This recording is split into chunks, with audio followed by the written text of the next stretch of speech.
नमस्कार। प्रस्तुत है मुंशी प्रेमचंद जी के द्वारा लिखी हुई एक कहानी गिला।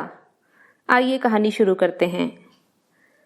जीवन का बड़ा भाग इसी घर में गुजर गया, पर कभी आराम न नसीब हुआ।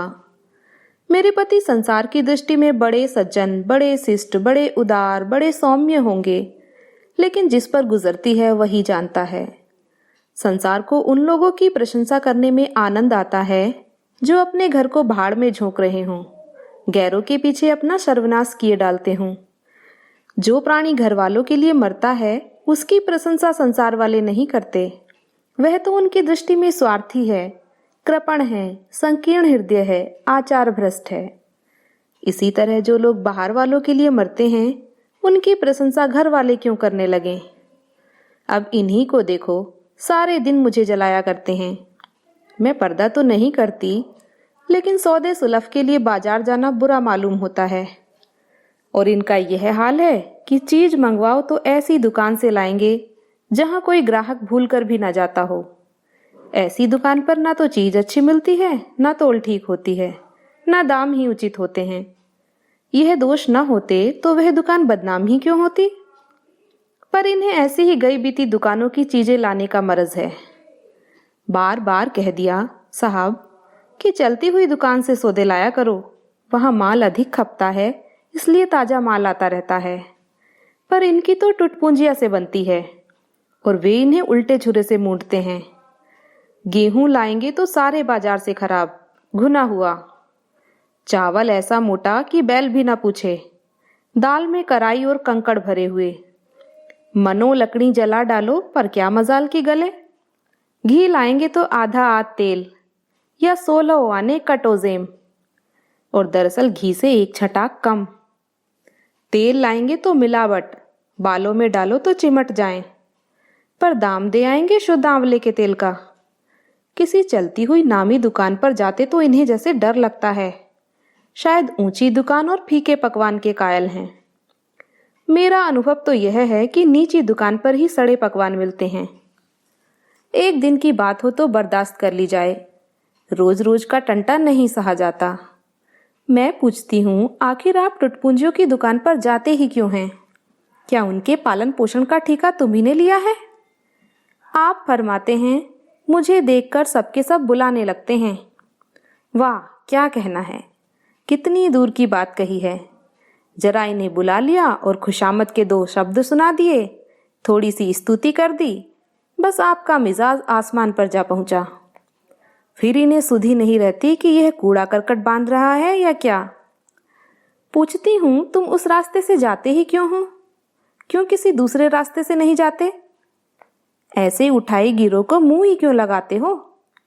इसका कोई जवाब नहीं। एक चुप 100 बाधाओं को हराती है। एक बार एक गहना बनवाने को दिया। मैं तो महाशय को जानती थी, इनसे कुछ पूछना व्यर्थ समझा।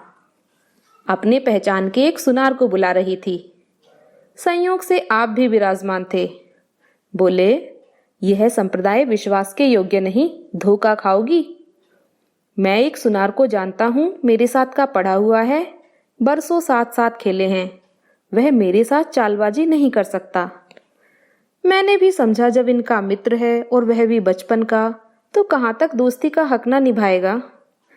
सोने का एक आभूषण और 100 रुपए इनके हवाले किए। इस भले मानस ने वह आभूषण और रुपए न जाने किस बेईमान को दे दिए कि बरसों के झंझट के बाद जब चीज बनकर आई तो 8 आने तांबा और इतनी भद्दी की देखकर घिन लगती थी। बरसों की अभिलाषा धूल में मिल गई, रो पीट कर बैठ रही। ऐसे ऐसे वफादार तो इनके मित्र हैं, जिन्हें मित्र की गर्दन पर छुरी फेरने पर भी संकोच नहीं।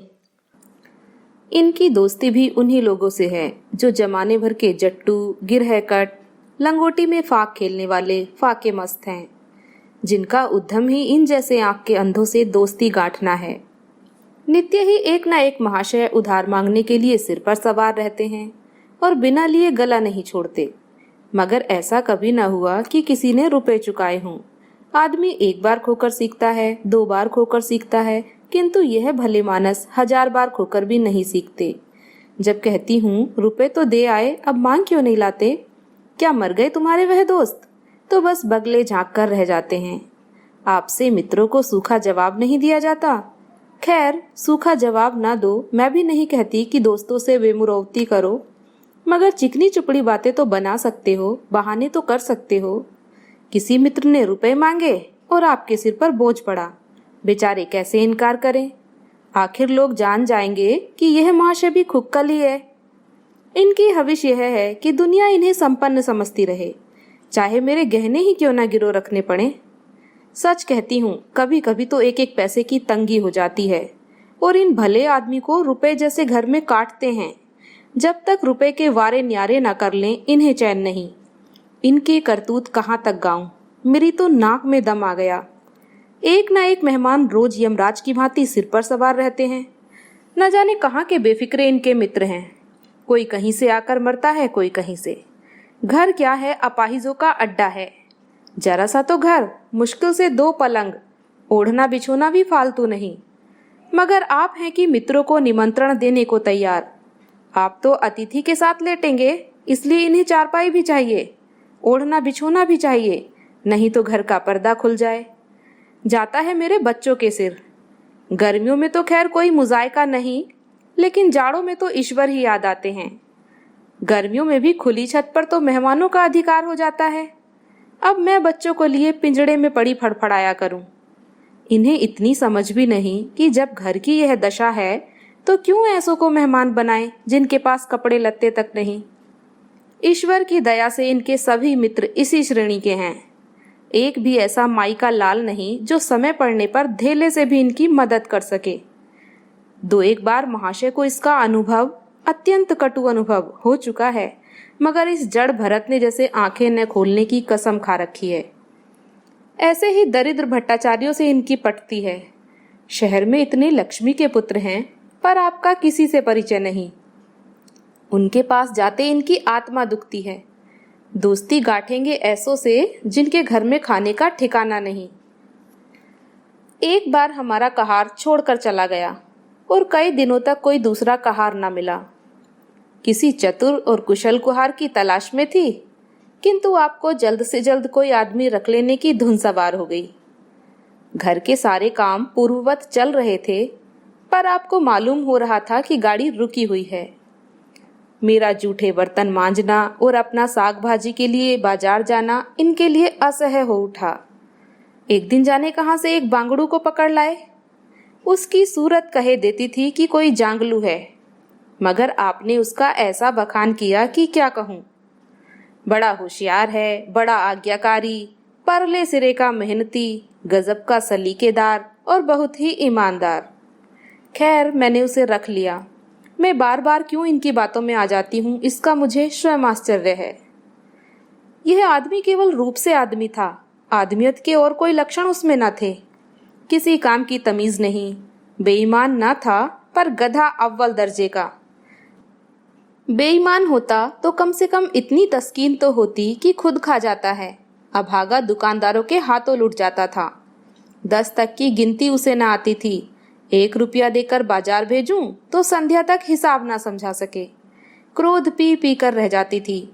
रक्त खोलने लगता था कि दुष्ट के कान उखाड़ लूं।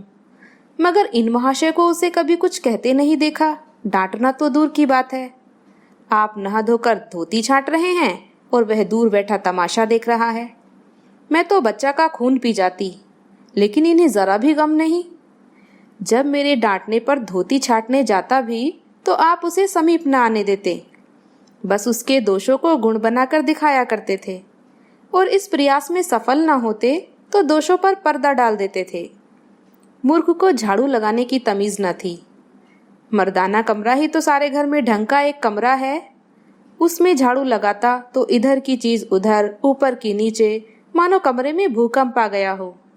और गर्द का यह हाल कि सांस लेना कठिन, पर आप शांतिपूर्वक कमरे में बैठे हैं जैसे कोई बात ही नहीं।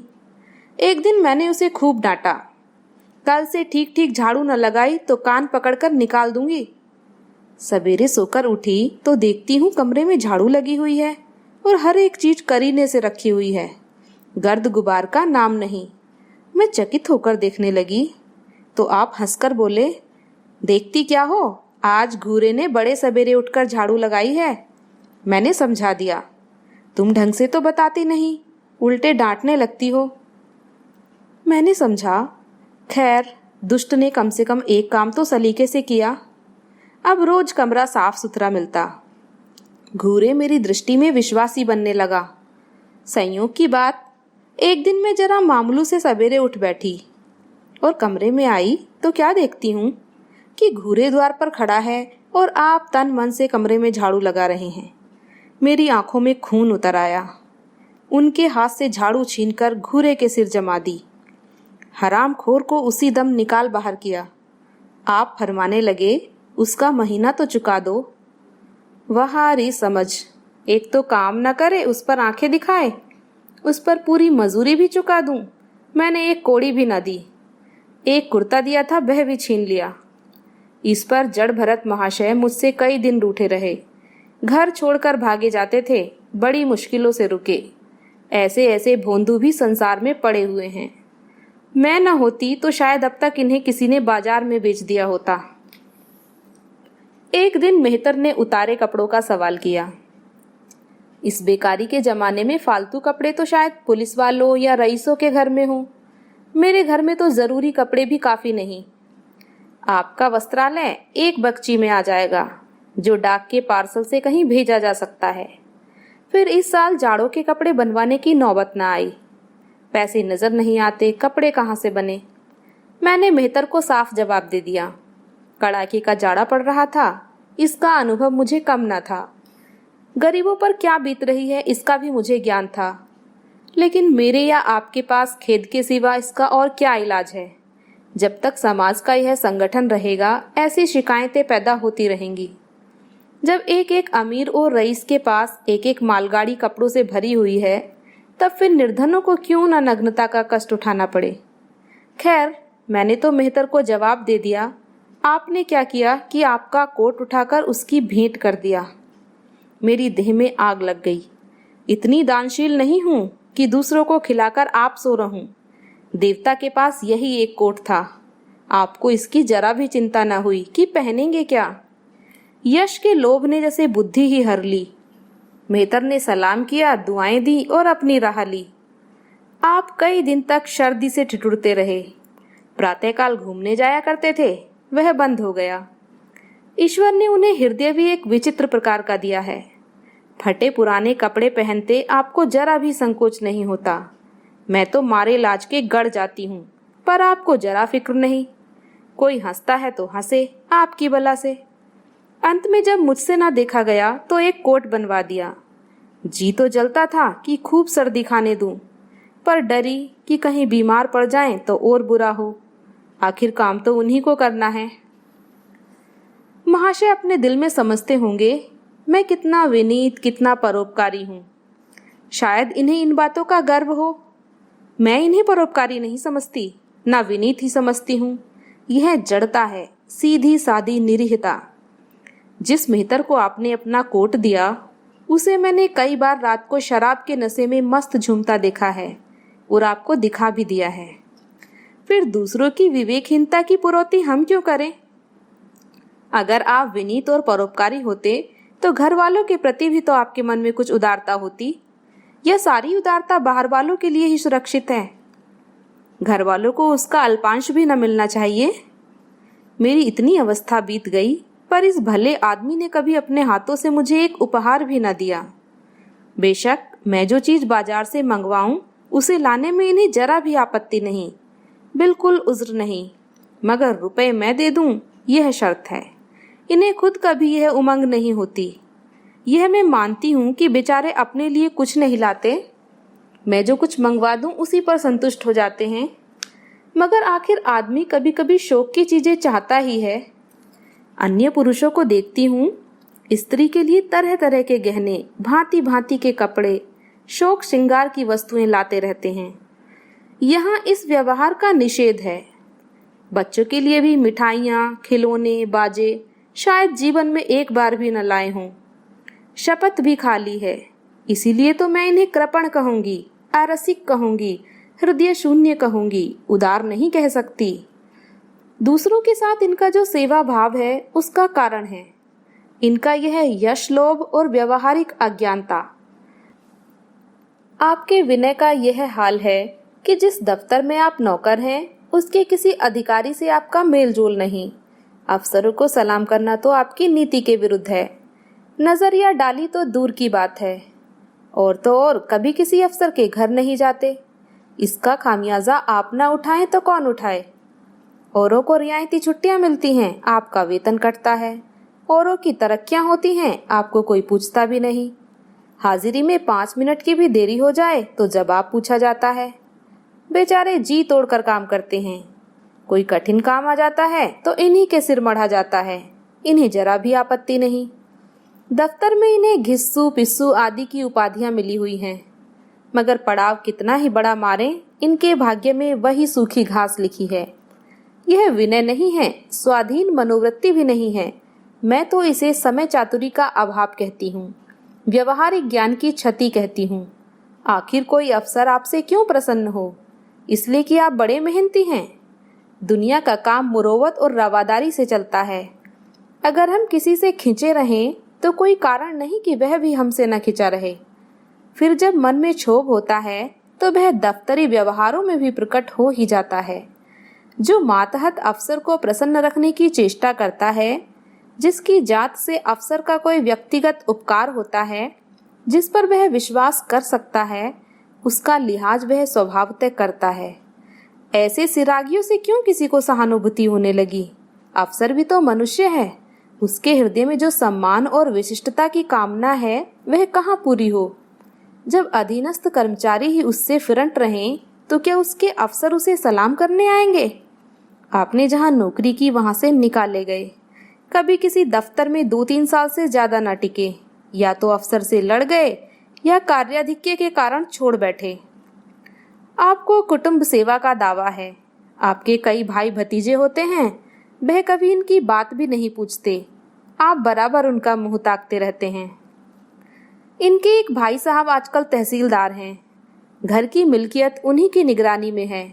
वह ठाठ से रहते हैं। मोटर रख ली है, कई नौकर चाकर हैं, मगर यहाँ भूले से भी पत्र नहीं लिखते।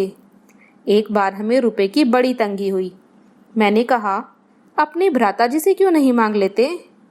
कहने लगे, उन्हें क्यों चिंता में डालूं? उन्हें भी तो अपना खर्च है। कौन सी ऐसी बचत हो जाती होगी? जब मैंने बहुत मजबूर किया तो आपने पत्र लिखा। मालूम नहीं पत्र में क्या लिखा। पत्र लिखा या मुझे चकमा दे दिया। रुपए ना आने थे, ना आए। कई दिनों के बाद मैंने पूछा, कुछ जवाब आया श्रीमान के भाई साहब के दरबार से? आपने रुष्ट होकर कहा, अभी केवल 1 सप्ताह तो खत पहुंचे हुए, अभी क्या जवाब आ सकता है? 1 सप्ताह और गुजरा मगर जवाब नदारद। अब आपका यह हाल है कि मुझे कुछ बातचीत करने का अवसर ही नहीं देते। इतने प्रसन्न चित्त नजर आते हैं कि क्या कहूँ। बाहर से आते हैं तो खुश खुश, कोई न कोई शिगुफा लिए हुए। मेरी खुशामद भी खूब हो रही है। मेरे मैके वालों की प्रशंसा भी हो रही है। मेरे गृह प्रबंध का बखान भी असाधारण रीति से किया जा रहा है। मैं इस महाशय की चाल समझ रही थी। यही सारी दिलजोई केवल इसलिए कि श्रीमान के भाई साहब के विषय में कुछ पूछना बैठूं। सारे राजनैतिक, आर्थिक, सामाजिक, आचरिक प्रश्नों की मुझसे व्याख्या की जाती थी, इतने विस्तार और गवेषणा के साथ कि विशेषज्ञ भी लोहा मान जाएं, केवल इसलिए कि मुझे वह प्रसंग उठाने का अवसर न मिले। लेकिन मैं भला कब चूकने वाली थी? जब पूरे 2 सप्ताह गुजर गए और बीमे के रुपए भेजने की मिति मौत की तरह सिर पर सवार हो गई तो मैंने पूछा, क्या हुआ? तुम्हारे भाई साहब ने श्रीमुख से कुछ फरमाया या अभी तक पत्र नहीं पहुंचा? आखिर घर की जायदाद में हमारा भी कुछ हिस्सा है या नहीं?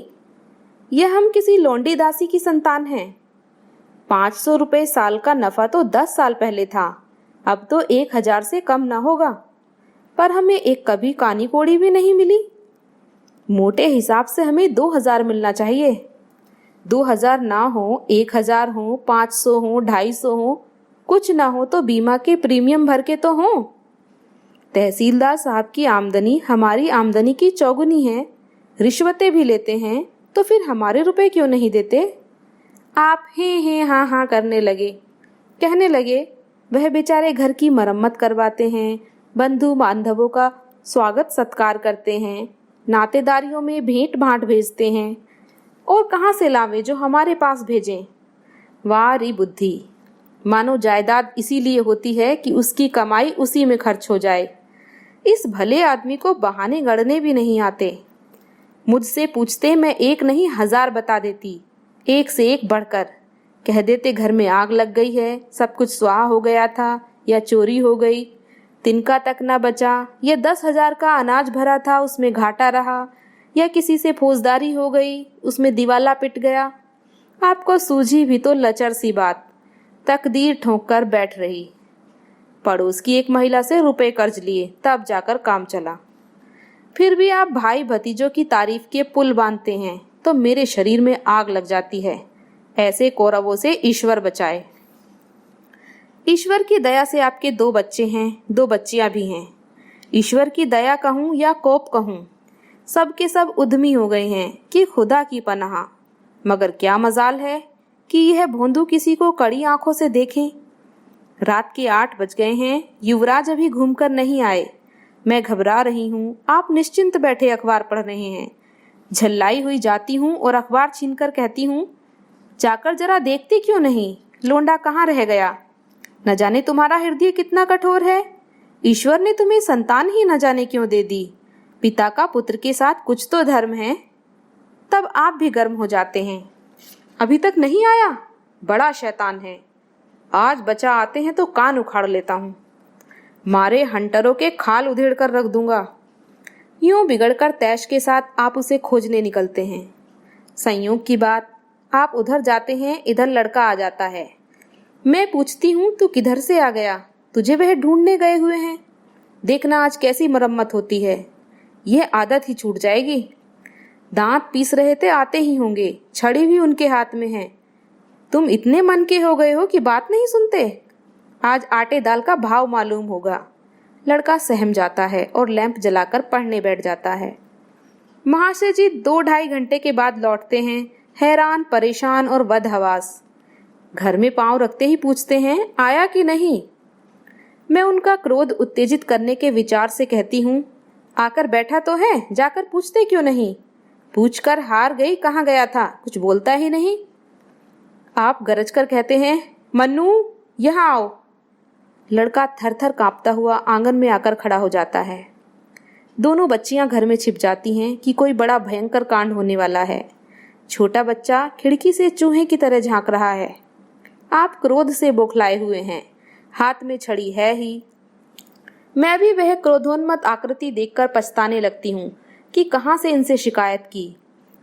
आप लड़के के पास जाते हैं, मगर छड़ी जमाने के बदले आहिस्ते से उसके कंधे पर हाथ रखकर बनावटी क्रोध से कहते हैं, तुम कहाँ गए थे जी? मना किया जाता है, मानते नहीं हो। खबरदार, जो अब कभी इतनी देर होगी। आदमी शाम को घर चला आता है या मटर गश्ती करता है। मैं समझ रही हूँ कि यह भूमिका है, विषय अब आएगा। भूमिका तो बुरी नहीं, लेकिन यहाँ तो भूमिका पर इति हो जाती है। बस आपका क्रोध शांत हो गया, बिल्कुल जैसे क्वार की घटा। घेर घार हुआ, काले बादल आए, गड़गड़ाहट हुई और गिरी क्या, 4 बूंदे।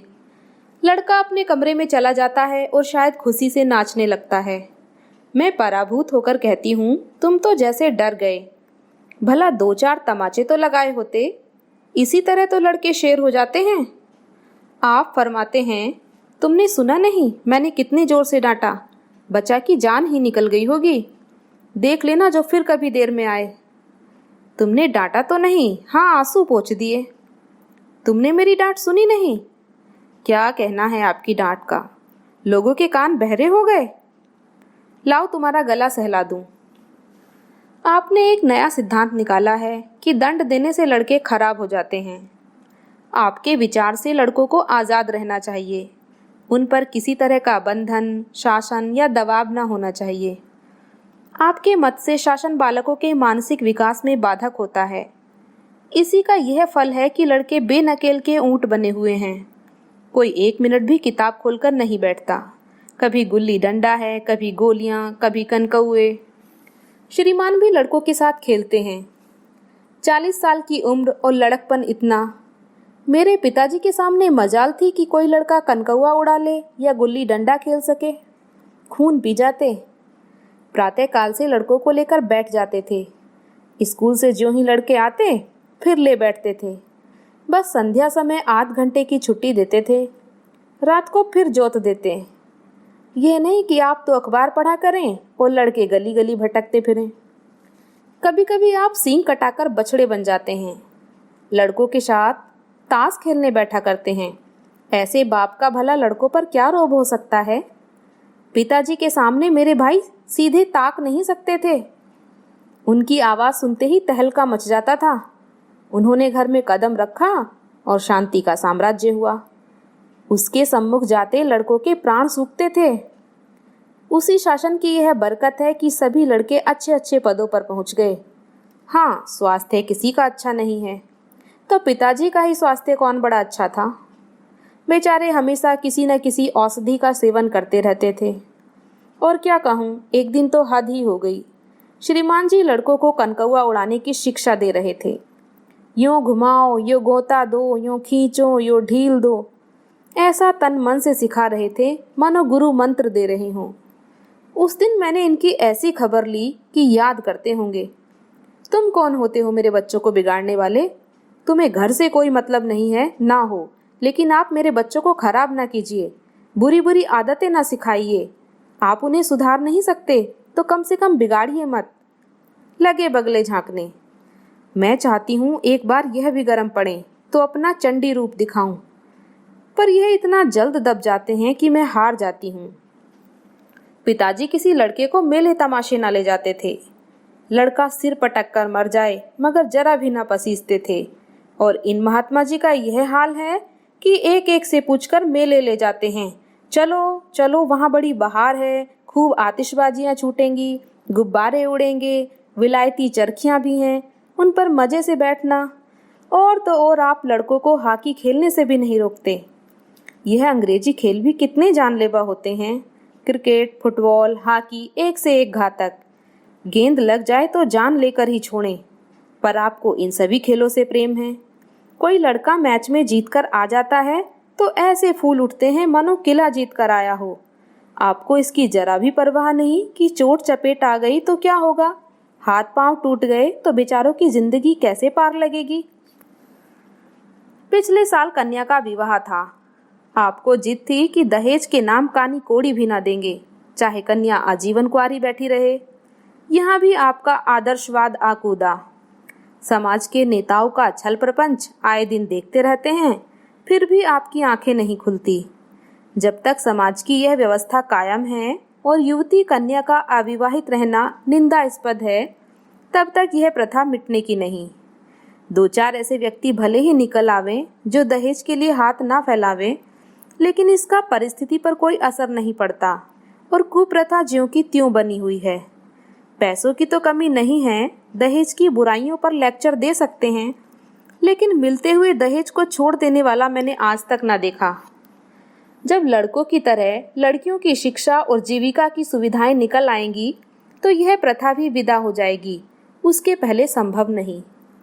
मैंने जहाँ जहाँ संदेश भेजा, दहेज का प्रश्न उठ खड़ा हुआ और आपने प्रत्येक अवसर पर टांग अड़ाई।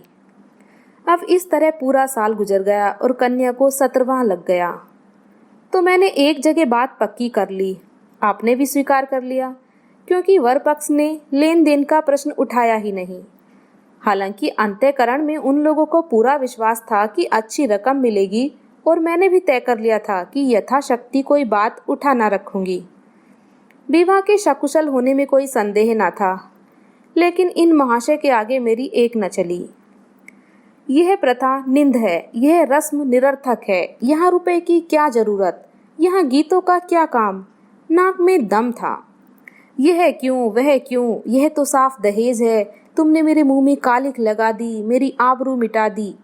जरा सोचिए इस परिस्थिति को कि बारात द्वार पर पड़ी हुई है और यहाँ बात बात पर शास्त्रार्थ हो रहा है। विवाह का मुहूर्त आधी रात के बाद था। प्रथानुसार मैंने व्रत रखा, किंतु आपकी टेक थी कि व्रत की कोई जरूरत नहीं। जब लड़के के माता पिता व्रत नहीं रखते, जब लड़का तक व्रत नहीं रखता, तो कन्या पक्ष वाले ही व्रत क्यों रखें? मैं और सारा खानदान मना करता रहा, लेकिन आपने नाश्ता किया, भोजन किया। खैर, कन्यादान का मुहूर्त आया। आप सदैव से इस प्रथा के विरोधी हैं। आप इसे निषिद्ध समझते हैं। कन्या क्या दान की वस्तु है? दान रुपए, पैसे, जगह जमीन का हो सकता है, पशु दान भी होता है, लेकिन लड़की का दान एक लचर सी बात है।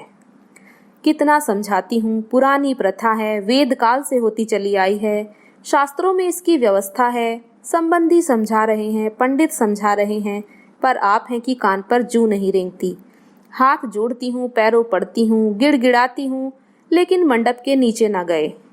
और मजा यह है कि आपने ही तो यह अनर्थ किया और आप ही मुझसे रूठ गए। विवाह के पश्चात महीनों बोलचाल न रही, झक मारकर मुझी को मनाना पड़ा।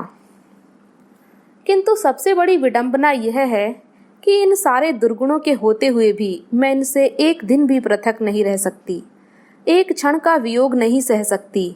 इन सारे दोषों पर भी मुझे इनसे प्रगाढ़ प्रेम है।